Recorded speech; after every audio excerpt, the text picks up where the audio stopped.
Hello friends, अगर आप impressive और अच्छे इंग्लिश बोलना चाहते हैं तो उसके लिए आपको फ्रेजेस आना बहुत ज़रूरी है। आपको जितने फ्रेजेस आएंगे आपकी इंग्लिश उतनी ही फ्लुएंट हो जाएगी। Now what are phrases? Phrases are groups of 2 और मोर वर्ड्स जिनका मतलब लिटरल मतलब से थोड़ा अलग होता है। जैसे हम हिंदी में कहते हैं ऊंट के मुंह में जीरा। अब कोई आप ऊंट के मुंह में जीरा तो डाल के नहीं देखते, पर इसका मतलब क्या है? बहुत थोड़ी सी चीज। तो इस वीडियो में मैं आपके लिए 10 ऐसे फ्रेजेस लेकर आया हूं जिनको सीखकर आप अपनी फ्लुएंसी इंप्रूव कर सकते हैं। वैसे टोटल 11 फ्रेजेस हो जाएंगे क्योंकि ऊंट के मुंह में जीरा को मैंने काउंट नहीं किया था। ऊंट के मुंह में जीरा को इंग्लिश में कहा जाता है ए ड्रॉप इन द ओशन। तो चलिए आगे बढ़ते हैं। सबसे पहला फ्रेज जो आज के लिए हम लेने वाले हैं वो है ए शॉट इन द आर्म। इसका मतलब होता है कोई ऐसी चीज जो आपका कॉन्फिडेंस बूस्ट कर दे, आपको मोटिवेट कर दे। शॉट जो है ये एक अमेरिकन स्लैंग है, इसका मतलब होता है इंजेक्शन। तो आप इसको ऐसे समझ सकते हैं कि आपको इंजेक्शन लगा और आपके अंदर एनर्जी आ गई। अगर आप इसके लिए एक सेंटेंस बोलना चाहें तो वो बनेगा winning the match gave the team a shot in the arm. हो सकता है कोई टीम बहुत सारे मैच हार गई थी तो खिलाड़ी जो थे वो थोड़ा डिमोटिवेटेड फील कर रहे थे, तो उस मैच को जीतकर उनका कॉन्फिडेंस बढ़ गया। एक और एग्जांपल हम ले सकते हैं, his kind words gave me a shot in the arm.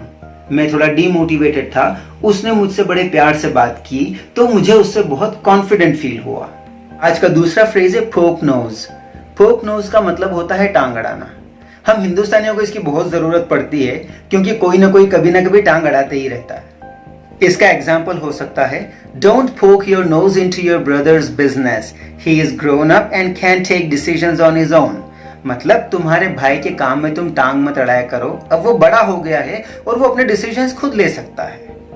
एक और एग्जाम्पल आप ले सकते हैं don't poke your nose into my matter. अगर कोई इंसान आपको बार बार परेशान करता है, बार बार टांग अड़ाता है आपके काम में, तो आप उसको ऐसे बोल सकते हैं कि मेरे काम में टांग मत अड़ाओ।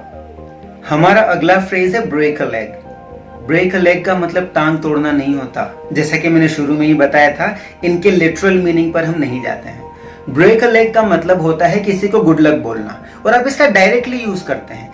जैसे कि कोई पर्सन कोई नया काम स्टार्ट कर रहा है, इंटरव्यू के लिए जा रहा है या नई जॉब शुरू कर रहा है, दूसरी सिटी में शिफ्ट हो रहा है, तो आप उसे बोल सकते हैं break a leg. So instead of saying good luck, अगर आप ये बोलते हैं यू साउंड मोर इम्प्रेसिव। इसमें एक चीज जो समझने लायक है वो ये है कि पहले ब्रेक अ लेग का यूज मेनली थिएटर में किया जाता था। जब कोई पर्सन स्टेज पर परफॉर्म करने जाता था तो उसको ब्रेक अ लेग बोला जाता था गुड लक विश करने के लिए। लेकिन अब हम इसका यूज किसी भी सिचुएशन में कर सकते हैं। और हाँ, भावनाओं में बहकर किसी को ब्रेक बोथ द लेग्स मत बोल देना। हमारा आज का अगला फ्रेज है to give the cold shoulder. इसका मतलब होता है किसी को इग्नोर करना या किसी को अनफ्रेंडली तरीके से ट्रीट करना। इसका आप एग्जाम्पल ले सकते हैं my cousin gave me the cold shoulder when he saw me in the wedding. मतलब मैं एक शादी में गया था, वहां मुझे मेरा कजिन मिला बट उसने मुझे कंप्लीटली इग्नोर कर दिया। इसका एक और एग्जाम्पल अगर आप लेना चाहें तो आप ये कह सकते हैं she was badly hurt when her friend gave her the cold shoulder. मतलब उसकी फ्रेंड उसके पास आई या पास से निकल गई, उसने कंप्लीटली इग्नोर कर दिया, सो शी फेल्ट बैड।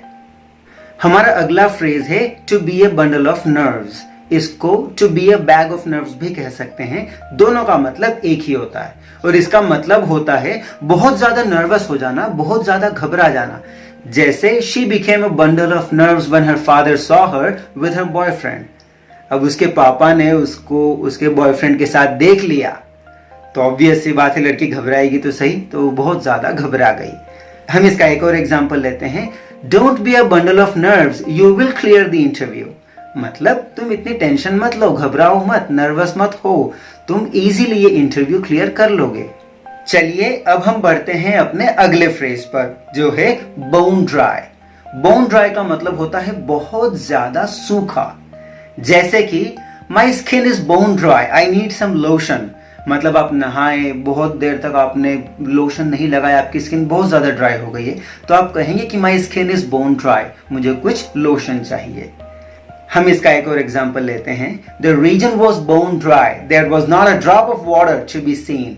मतलब वो रीजन बहुत सूखा था, वहां पर पानी की एक बूंद तक नहीं थी। अगला फ्रेज हम लेते हैं flash and blood. Flash and blood का मतलब होता है कोई ब्लड रिलेशन। इसका आप यूज कर सकते हैं अपने मम्मी पापा, भाई बहन या फिर और कोई बहुत क्लोज रिलेटिव, लेकिन आप इसका हस्बैंड और वाइफ के लिए यूज नहीं करेंगे। It is use only for blood relations. जैसे I care for my sister, she is my flash and blood, मतलब मैं अपने सिस्टर की बहुत केयर करता हूँ क्योंकि वो मेरी अपनी है। He doesn't help his own flash and blood, मतलब वो अपने ही भाई बहनों की या मम्मी पापा की या किसी की हेल्प नहीं करता। अगला फ्रेज है in the blink of an eye या in the twinkling of an eye. इन दोनों का मतलब होता है पलक झपकते ही, मतलब तुरंत। जैसे she did the dishes in the blink of an eye, मतलब उसने पलक झपकते ही सारे बर्तन धो दिए।